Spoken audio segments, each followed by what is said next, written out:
Did you know a Greek philosopher discovered the secret to turning life's chaos into your greatest advantage? Heraclitus said you can never step into the same river twice. The water flows, the riverbed shifts, even you are different.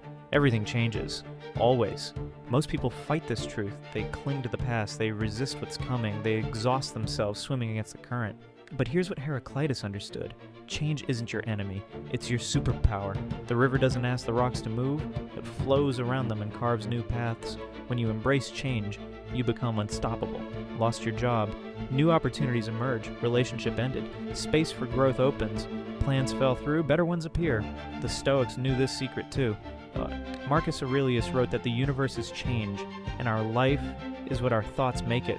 Resistance creates suffering, flow creates freedom, so stop fighting the current, start dancing with it. The river always finds its way to the ocean, and so will you.